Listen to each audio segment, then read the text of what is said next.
Here we want to see about the equalization. In previous session we have seen about the intersymbol interference. What we are saying, when we are doing the digital transmission over a baseband, at that time the bandwidth of flat top pulses will be infinite, and there are various filters we can use in a transmitter, channel and the receiver of the communication. And if these pulses are filtered improperly, if they are going to each other area, it means what? If these pulses are filtered improperly, they will pass through the communication system, they will spread in a time, and these pulses for each symbol may be interferent into a adjacent time slot. So we can say that will occur a intersymbol interference. Then we have seen the causes of intersymbol interference and how to minimize, how to remove that intersymbol interference. We are supposed to use Nyquist first and second criteria. So here when we are saying there is an intersymbol interference, at that time we have seen intersymbol interference will occur due to the non-ideal characteristics of channel, because the transmitted pulse spread in a time that will causing the interference with the adjacent pulses, and solution to this is that pulse shaping through a ideal or a raised cosine spectrum. So we can say the ISI can still occur with the above suggested solution. It means what? We can use the raised cosine spectrum due to the timing inaccuracies in a clock. If the sample time is not exactly at the desired instant, then also there will be the intersymbol interference can occur. And the intersymbol interference can occur if the Nyquist bandwidth required for the pulse shaping is not sufficient. So for the pulse shaping solution, we should know the channel response exactly, and the frequency characteristics of channel cannot be estimated exactly. This will give rise to incorrect solution and the result into amplitude or a pulse distortion. So we can say there can be phase distortion because different sine wave components in the transmitted signal undergo different amount of time delay through a transmission. So we can say one way to study intersymbol interference in a pulse code modulations or a data transmission system experimentally is to apply received wave to a very vertical deflection plates of an oscilloscope, and sawtooth wave are transmitted at the rate 1 by t to horizontal deflection. So here when we are supposed to study about the intersymbol interference, at that time here we are saying we can remove this by using the Nyquist first and the second criteria, because Nyquist first criteria also having the some limitations. So here we are saying to study the intersymbol interference in the data transmission is to apply received wave to a vertical deflection plate of oscilloscope and sawtooth wave at a transmitted symbol rate 1 by t to horizontal deflection plates. So the successive symbol intervals, they are translated into one interval on a oscilloscope display. So the effect of channel filtering and channel noise can be seen by observing the pattern, and the resulting display we can say as a eye pattern. When we are saying the successive symbol are translated into one interval of oscilloscope, we can say effect of channel noise can be observed and effect of channel filtering also by observing the pattern, and that resulting display we can say as an eye pattern. So here now we want to study about the equalization. When we are saying signal is transmitted through a channel, it will undergoes into a amplitude and a phase depending on the channel characteristics. So here if the channel has ideal filter type frequency response, there will be no distortion. An ideal filter has a constant amplitude response and linear phase response that will be less than constant amplitude response over a bandwidth. So in this case, we can say no corrective equalization is required. But if the channel frequency response is not ideal, at that time, different frequency component will undergo into a different attenuation. They will undergo different delay, and the frequency response of a such channel is such that amplitude response is a variable. It will be not constant, and the phases response is also non-linear. So in order to combat the effect of non-ideal frequency response, we can use the filter at front end of the receiver side, which will have the characteristics exactly opposite to that of channel filter, and this is done in order to nullify or to equalize the effect of channel filter. So we can say that filter as a equalization. So what is the need of equalization? When we are saying a pulse train is attenuated and it will get distorted by the transmission medium, by the channel. The distortion is in the form of dispersion, which will causes the attenuation of high frequency component of pulse train. So here we will need to be corrected for the recovery of the signal at a receiver side. So we can say here there is a need of equalization. So what we are saying about the equalizer? Characteristics for the equalizer. Equalizer should have the frequency characteristics that is the inverse of that will be with the transmission medium for digital signal. However, complete equalization is not really necessary because detector has relatively make simple decisions such as whether the pulse is positive or a negative. It means what? Whether pulse is present or absent.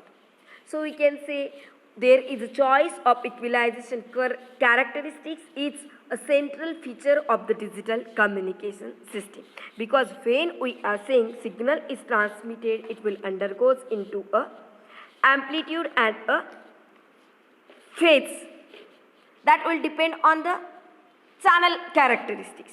So if channel is not ideal, different frequency component will go into a attenuation and a delay. So the frequency response of such channel is that amplitude response will not be a constant.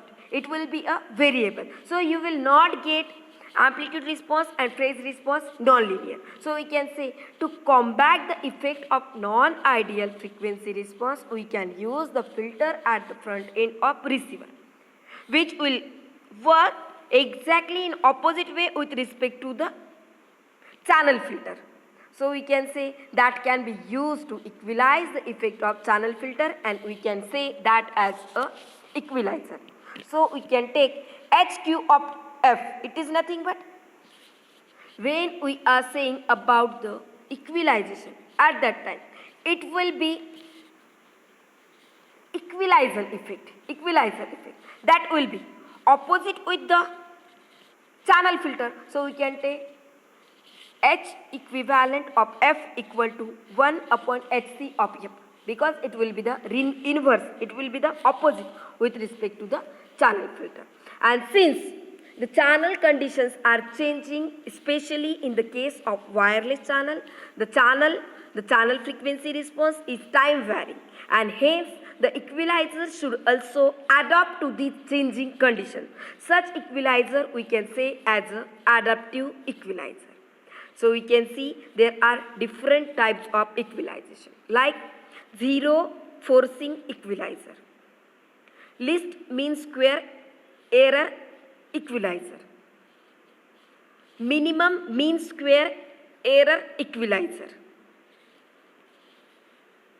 automatic, or you can say an adaptive equalization, or we can say there is a decision feedback equalizer. We will see just shortly about this equalizer.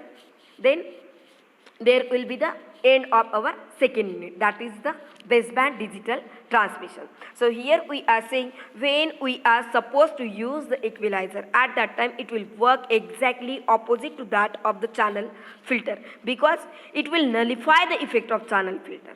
So we are taking Heq of f, that will be equal to 1 upon Hc of f. Hc of f is nothing but it will be the frequency response, it will be the amplitude response of the channel filter, and Heq of f, that will be the frequency response of a equalizer. So here when we are supposed to use the equalizer, we can say there are the different types. So we will firstly see about the zero forcing equalizer. So here basic principle for the zero forcing equalizer will be it eliminates or it will be minimizes the interference with neighboring pulses.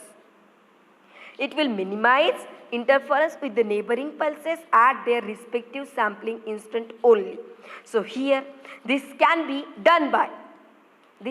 accomplished by the transversal filter equalizer, which will forces the equalizer output to have zero value at the decision making instant. You can see the waveform.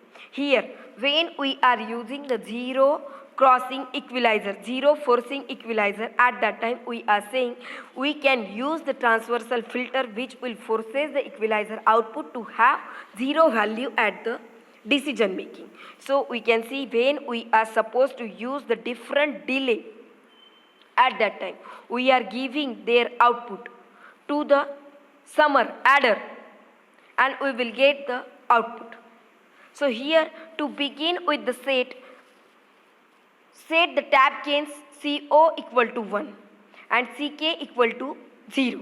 If we are taking the tap gains, you can see here we are taking C0, C1, C2, Cn, and other side we are taking C minus 1, C2. So here we are supposed to set the tap gain C0 equal to 1.